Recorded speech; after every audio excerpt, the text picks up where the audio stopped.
I also put down AFK Arena, so that's an Oh, accomplishment. it's dead. Yeah, What it's killed it for gone. you? It's dead. Random dice. Random dice killed it for me. Hello and welcome. My name is Alex Gonzalez, and with you today is my good old friend J.E. Hey, that's me. And please remember that we are not game devs.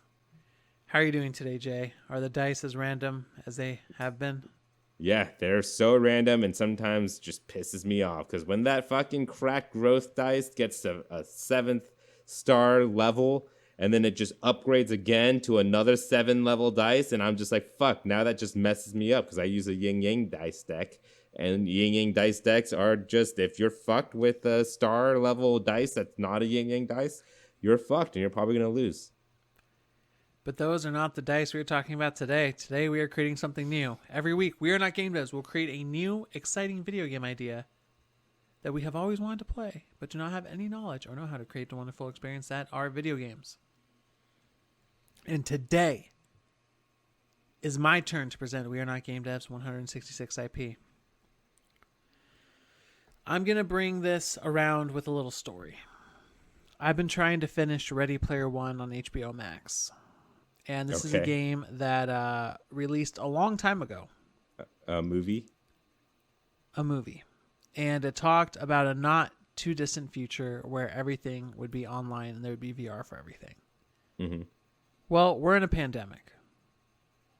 And I thought we were going to be out of it, and then Delta starts smacking people in the face. We need to create a VR curriculum for children so that they can play games and learn at the same time. Well, first we have to solve the problem with having kids in VR. Put them in. There's no problem with it. Get them in. Sure. It does kind of mess up their vision, though. Does it? There hasn't been any longitudinal studies. Has there not? And what if we design a program where an optometrist logs on first and calibrates the VR so that they all have a prescription setting?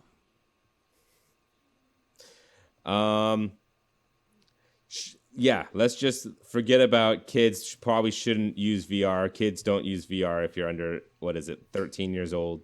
But let's just imagine that that's okay. Sure. So I want it to be all educational VR encompassing. game. I want it to be math. I want it to be science. I want it to be physical education. Physical education. I guess there's like Beat Saber and stuff like that, but they can't be like running around with the heavy Just Dance, stuff like that. They can do games where you move your arms in slicing motions, like you said. Beat Saber. But you want this all like kidsy, like. You can even do band practice where, you can play different instruments on a virtual thing. And yeah, I want it to be kidsy. So math. What's can be the fun. age group we're talking about right now, actually? What should the age group be? I think if you... I don't think it should be too old. I'm thinking like under teenager age, because once you get to teenager age, they want to just play real games. You know what I mean? So I was even thinking that we could have extended games where it's not what you expect. So people out there listening are thinking, oh, well, here goes Alex again. He's going to take Math Blaster and put it into VR. No, I'm not. I'm thinking about making a game like the Oregon Trail or an RPG where you're walking around and different things will allow you to enter and there will be different checks. So imagine instead of a speech check, you have to do a math problem. And a math problem will give you a bonus in order to get through the dialogue. I almost want it to be an RPG in the sense where you can brute force it, or these are the traditional options. Rather, you can brute force it, you can use intellect, or you can use charisma, or you can find another way and solve a puzzle. I want it to be where you can solve a puzzle through art. Instead of brute forcing it, you can use math. You can answer a science question, or maybe you can read some kind of tome somewhere. That's another thing, and then find it that way. right? I Okay. feel like there's a way where we can make an RPG or a real life Yes. school or a scavenger Yes. hunt and make this happen. Okay. Here's what I have for you as you were describing your wants and your needs for this game. I'm thinking we're going like Red Dead 2 kind of story where you are following this band of people. You guys are all a family and moving from one side of the country to the other side of the country, right? And in between, while you travel, you get to make specific choices. Like, yeah, do you want to go this direction or this direction? This direction or this direction? To add on to your idea, we could use all of We Are Not Game Dev's IPs and do mini stories. Like Ocean's Rise. You could also do a math mini game where you calculate what you need on the ship based on expenditures and everything else. Because I actually played an RPG, and I know one podcaster, I think, was it Colin Moriarty or something, who said like, hey, do you remember a time when you played like an RPG where you were on a ship and you had to manage supplies, you had to see how long you would take, you had to map out routes, and it was like a multi-week long kind of activity that charted your progress and also gave you history lessons along the way. Yeah. That's kind of what I'm looking at here. And that is kind of where I was going, where like, depending on the path you choose to get from point A to point B, that path would be a different kind of question. So if you go up the mountain or into the valley, up the mountain, you'll get a science lesson. Down the valley, you'll get a history lesson. And along the way, you're solving math problems. You're solving science questions that you learned previously because you were up in the science area. Stuff like that to advance, or something bad happens, but not too bad because this is for younger kids. So it's more like you hit a detour and now you have to go a different direction, and it's more nice about it.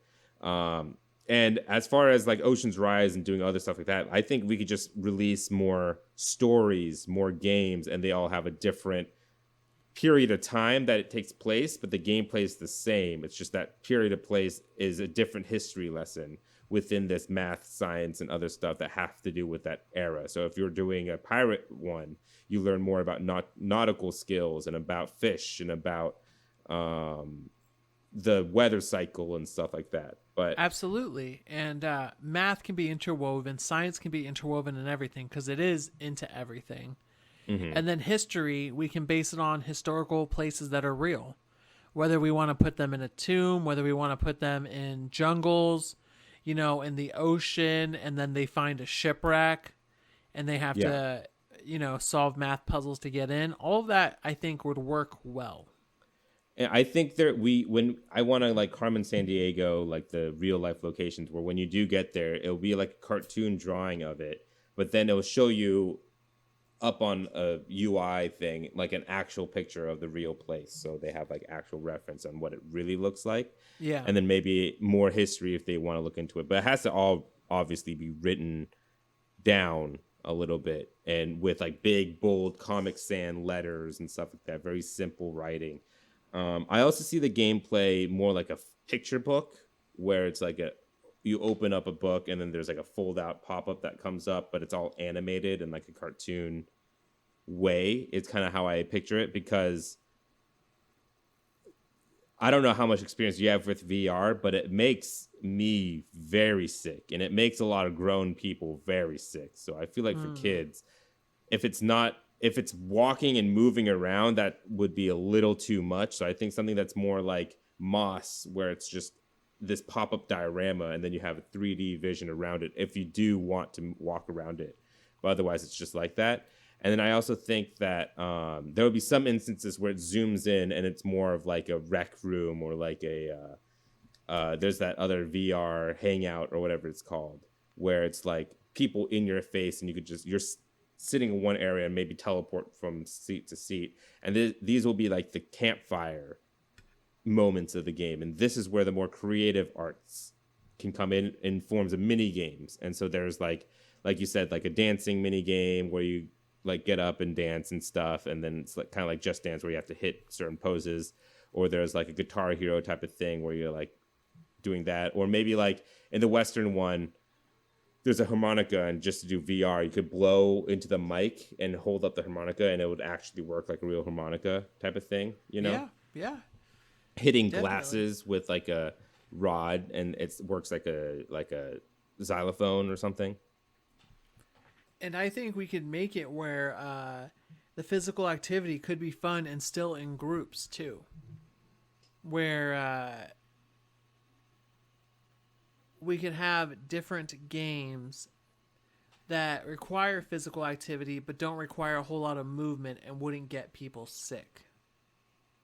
So I'm thinking for something like that, we could do a bunch of different mini games, for instance, like tennis, where you switch between left side of the court, right side of the court, and you do doubles between front and back, and just practicing different tennis swings and mapping that out. I think people would have a lot of fun with that, and it'd be a good back workout. I feel like that belongs to a different type of game, though. Oh, what, like Wii Tennis? Yeah, like a VR sports simulator type of thing. Yeah, I'm just trying to make it like an all-encompassing curriculum. How about like this then? Oh, because you did want physical workouts in it, but like let's have it more like fit to the theme. So like, let's do the Western theme, for example, just because I think that's the one I have most fleshed out in my brain. For the workout, you have like horseshoe throwing, or or what would be cool is if you can solve problems using, like I said, any of the characteristics, whether that be science, math, history, and then as you solve different problems, you lose the ability to use that technique. So you can't just science your way out of everything. You have to use different techniques as you come along the problems. Mm-hmm. So then you would have to use physical activity to then solve it. And, doing squats, jumping jacks, throws, like you said, throwing horseshoes, all that would help. I'm thinking even on the Western squats, you can start like squatting, and that would make your horse go faster in a race to win. So if you do like, what's it called? Pulse squats? I think we could simplify it even more because I played a lot of VR games, but where I'm thinking this could go more in line with is Ring Fit Adventure, where it's more of like let's say you're on a horse in VR, but then while you're on the horse, you have to like duck, dodge, weave to like avoid obstacles coming towards you. And remember, this is for kids, so it's not like they have to do like full on squats and like lifting shit. I feel like for kids, they could just run around for 30 minutes and they're going to get tired regardless. You know what I mean? No doubt. I just didn't want... You had brought up the concern about them getting motion sick. So I was thinking that them running around in a virtual space might make them tired. It's more so your digital avatar in a VR thing moving while you're standing still that makes you sick. Whereas Beat Saber, where you're moving your head around like this and you're not actually going anywhere, things are coming towards you, doesn't make you sick. So like that's why there's warping in VR, because actually moving but not feeling your body move just makes you not feel good. Like that's why rigs didn't work, because you're in this mech and it's like moving around, but you're not actually moving. You're just sitting in one spot. Made you just really sick. You know what I mean? So I think if it's like some things coming at you and you have to dodge them, will be less of an issue in terms of motion sickness. And I think this could appeal to a bunch of different people, because it can go all kinds of different ways. Whether you add some farming sim elements, you do tower defense. There's a lot of different ways we could go with it to make this an educational game.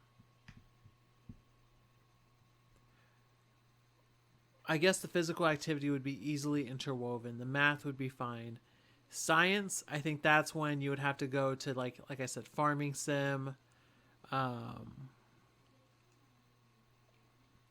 Well, I think it would be more along the terms of, let's take the Western, for example, and you go into a valley and you are in like California, and they like talk about gold. So you're learning a little about like minerals and fool's gold and pyrite and stuff like that. And then later on, you meet a merchant in town and he's willing to trade you some gold nuggets for I don't know, for food, a cow or something, and then you found those gold nuggets before, so you have two things in your inventory, pyrite or a gold nugget, and you have to choose which one you're going to give him. You give him gold, he'll give you like something, and then that advances something else, and later on in the trail, that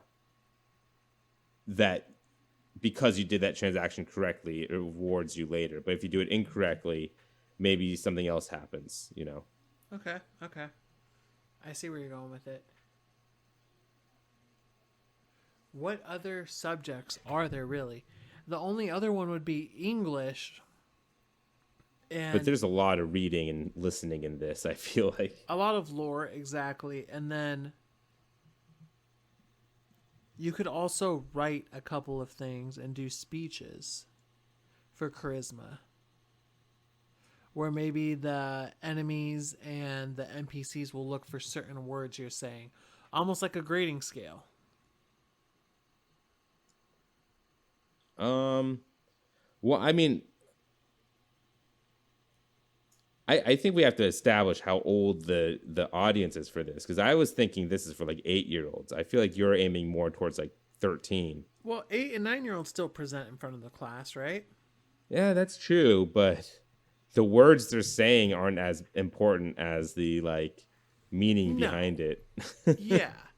I think you could also program the NPCs to make sure that they just talked for 4 minutes or like 2 minutes, and they mentioned things like rocket, red, Jupiter, solar system. I feel like, I mean, the easiest go-to is just spelling, and like in kids game, you don't really need it to follow rules of real life. Like I feel like in a kids game, it's a common thing to have you spell a word, and if you spell it correctly, you're building a bridge with the letters. You know what I mean? Oh, so yeah, like yeah, trying yeah. to spell like bridge, and then you spell it BIRGDE and spell it wrong, and the bridge comes together and it doesn't. And it collapses. Yeah, and so you have to go again and actually spell it right, and then the bridge will actually, like, you know, build itself, and then you could cross the bridge type of thing. Okay. Okay.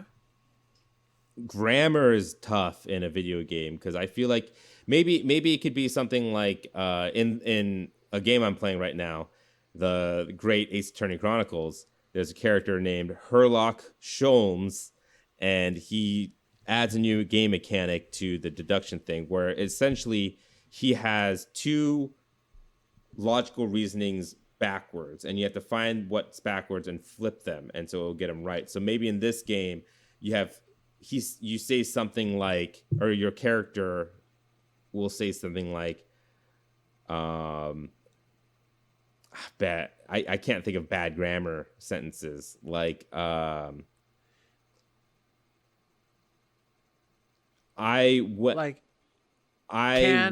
me that, please. Yeah, I guess. And then you have to like kind of find what's wrong and be like, just like click and drag things around. You know what I mean? Yeah. And this would also, I know you're saying this is for young kids, but I think this would also be excellent immersion for second language study, where all of the villagers or everyone in the game starts out with rudimentary language, and then you slowly build up. And they say the fastest way to learn is immersion. Yeah. So you could start off while saying, you're like, through Mexico, people are like, "Hola, amigo." You're like, when I first started, I couldn't. Yeah, like when I first started this game, I started playing, I couldn't understand what the fuck anyone was saying. Now, Hola, compadre, ¿cómo estás? Yo necesito. And you're like, is that kid? Not only is he speaking in Spanish, but is he doing math at the same time? But I think it's going to be kind of like Dora the Explorer, where it's going to be like Spanglish. You know what I mean? At first, yeah. And then so it slowly transitions. Words. Yeah. But I don't think that this game's teaching kids how to speak fluent Spanish. You know what I mean? At this point, we don't know how many years they're going to need to use a proprietary software while these kids aren't going back depending on what the pandemic holds in store for us. Yeah. This is all a joke. I don't know shit about shit. I'm just trying to make this game seem like it's more contemporary. Well, I think having a kids game that's longer than an hour is already a lot. Especially because I don't know if like how many kids are going to finish this game if we put too much stuff in it. You know what I mean? The attention span is not very high in younger children. They might get bored of it if they get frustrated. Like this is forced upon them. Yes, definitely. Like I don't know, weren't you ever forced to play the Oregon Trail? No. Our computer classes were we'd play games more like Math Blaster and stuff like that, where you had to like played Math Blaster too. Test out your what's called WASD PM or whatever words per minute or whatever. It's like games like that. But if we weren't playing games, it was very much. There was this program I think we had where it had sentences and you had to type the sentence perfectly. But if you messed up, it'll like, and then you gotta like do it correct. And like it was more stuff like that, or like redoing essays, but you had to type it and you had to do it under a certain time limit and stuff like that. Like that was more of the classes we had. Obviously, we had free time and people played Oregon Trail just for fun. I personally played the pinball game, Space pinball. Yeah, that's what we did in my computer class. Okay. And then to add on to this, you can also do art very easily by doing 3D painting, and you can also be doing modeling. So there would be art projects as well as editing, and in terms of doing videos, this could work in a variety of different manners. I could see how we could incorporate art in this pretty easily, especially if this is, because in my head still this is for like really young kids, so it's just like fucking Mario Paint-esque stuff. It's just really simple. Just pick your color and then you just paint in the mud or whatever you're painting in, type of thing. But in terms of what was the other thing you mentioned besides art? Second language. It wasn't that. Anyway, I lost my thought there. But yeah, no, I definitely see it where it's just each game takes place in a different historical era to teach different types of lessons. You just go across. Oh, the art style. I see the art style more like weird, blocky characters. Like I'm thinking like Roly Poly Oly and like. I like Roly Poly Oly. We'll do that. So there's a bunch of spherical and simple shapes, but you can also customize your own character and have your own avatar as well. Right, and that's how I see like the 3D elements to it, but I think like the actual traveling and a lot of the storytelling and like pick your own adventure stuff will be in like what you mentioned, like kind of like a watercolor pop-up diorama storytelling book with like actual particle effects going on and stuff. I like it. Can you think of any other classroom curriculum stuff that you could add into this game? Manners, saying please, thank you. Oh yeah, open the door for people. Don't be a dick. That's the game. Don't be a dick. We would have to have like a Swiper the Fox type of character, like an antagonist that teaches the kid, you know, what's not something you should do. Like no swiping, you know what I mean? That type of thing. Most definitely. And then obviously we'll give teachers mod controls where they can free roam, they can fly, they'll be able to look at every single one of their chitlins. Almost like Promised Neverland, where they're just able to look wherever, track whoever in the game, and help them out if they need it. So, this is going to be played live, like a Zoom call? Hell yeah. How is that going to work? Because all these kids will be going on different paths. The teacher can't teleport, and then the teacher can also they can't be everywhere. Can also always ping. Can always ping the teacher, and the teacher can respond either through text or video chat or actually appearing right next to them and then helping them out. Okay. I kind of like where you're going, but let me change it a little bit to make more sense to me, at least. Because that just sounds like too much work for a teacher, especially if a teacher doesn't want to do this type of thing. Teachers already have a lot of work already. And they probably don't want to learn how to use this system to do any of this. But I see it where I could, because this game isn't going to be too hard, especially some of the questions I feel like. So I think what it could be more like is a parent gets this for their kid, and there is like an add-on app that the parent could add to their phone. And if a kid does need help, because we're going to say don't leave your kid unsupervised while they're in this VR helmet. They could like, in the game, there's like a help button. If you press that help button, it like puts into their headset that's built into this headset. And then the kid will have access to their parent through the app, and the parent could see what the kid's doing on their phone and talk to their kid through this walkie-talkie system that's probably through Bluetooth from the phone to the headset. And then the parent can monitor and help.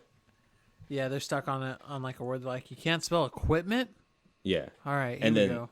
Not just that, but I think there's also, if the parent happens to not know, there'll be an easy wiki page. If like you click on this button, if you don't know the answer, you could look it up super quickly and it'll tell the parent the answer as well. Or maybe we'll have staff on deck where if needed, you can put in a ticket and then we'll help them. Or like a hint system. Yeah, or a hint assistant system as well.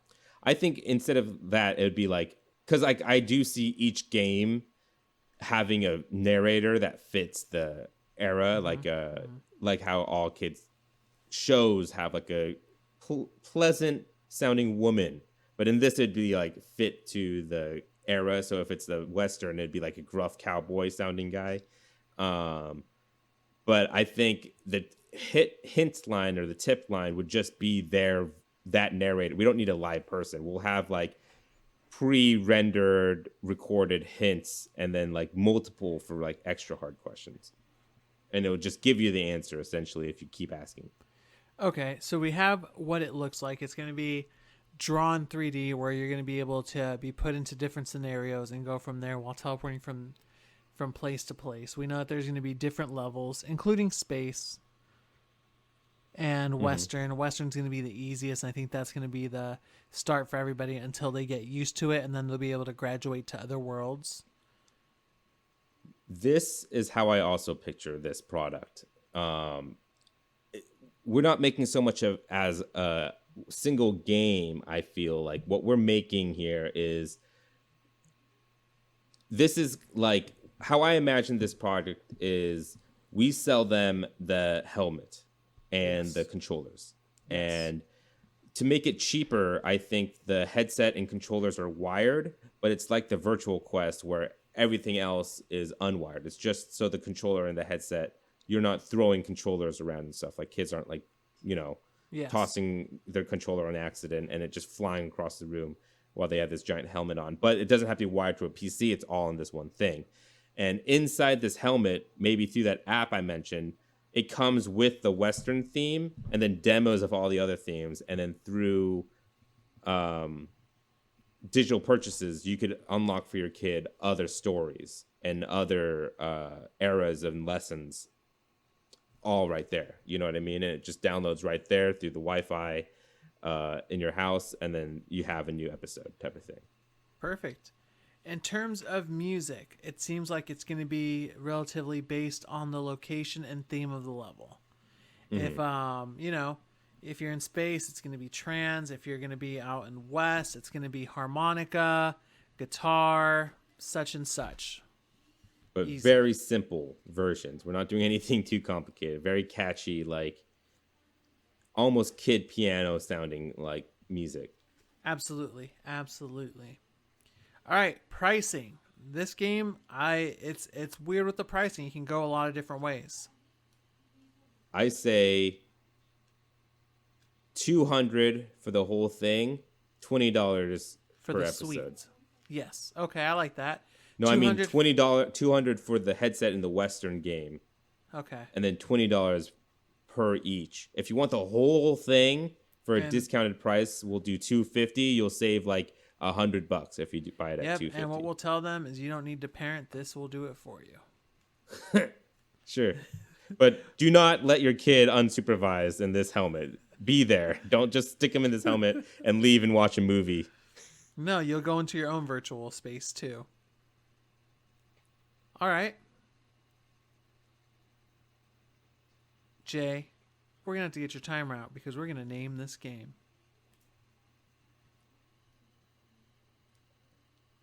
And go.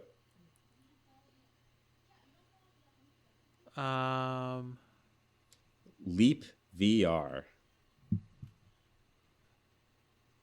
Leap VR, kind of like Leapfrog, but... That's where I'm going with it, because this is definitely going to be produced by Leapfrog. All right, Leap VR. In 20 seconds. So Leap VR is a learning suite of where it comes with an RPG and has other learning decks included where you can play math, science, English, art history, and foreign language games all in one easy to find place that can teach, enrich, and make your kid grow in Leap VR. All right, Jay, we have a game here. What do you think? Would this be a game you would want to play, and is it fun? If you were the appropriate age level I for was the like, game. if I was 5, yes, I would definitely want this. My parents aren't. If I was like 5 to 8, my parents aren't buying me a $200 VR headset, especially my mom would have with if it was learning. Because think about it. Did you have an N64 or PS1 or PS2 growing up? I did, but like, I didn't have any of these educational things. I did because I wanted them, but it's like the game. They're not buying me an educational headset where they have to spend more money on it later type of thing. You know what I mean? Like, they'll buy me Pajama Sam. Because they do iPads, and then that's already a $1,200 entry price, and we would market it as healthier than an iPad. So I think there's a place for it. And now that we have a complete game, because I would play the shit out of this, what game studio would you assign to be able to make Leap VR the best? I mean, it has to be Leapfrog. It's in the title. Leapfrog, it is. Make this happen. Thanks for listening. And with that, our 166th IP has gone gold. It just bleeds together now. We hope you look forward to this experience that will probably never release, because they're not putting babies in VR. Maybe they will. You can write to @poundgames@gmail.com if you have anything to patch into the game we created today. Also, give us feedback. We are still learning how to make this show better, and your feedback really helps. We have a Patreon. If you'd like to back our ideas, please head over to patreon.com/wearenotgamedevs. Patrons receive episodes 2 days early and an extra podcast at the beginning, which you caught the tail end of our conversation at the beginning of this episode. That's all the dice you guys heard. That's patreon.com/wearenotgamedevs. If you liked our show, why not subscribe and give us all the stars on Apple Podcasts, Google Play Store, Spotify, YouTube, and more. And if they ask for a review, instead of reviewing our show, become your inner game critic and review Leap VR, the video game we just created today. Thank you for joining us today. We'll be back next Friday with another new IP. Again, my name is AG. And I'm J.E. Thank you, and please remember that we are not game devs. I've been trying to create an educational game for so long, and I still don't feel like I've nailed it. We'll see in another 100 episodes if I can get there. I think this one's cool, but I don't mean to alarm you, but someone just logged into PlayStation on your account. Are they going to HBO Max? Oh, I don't know that. It just said that you came online.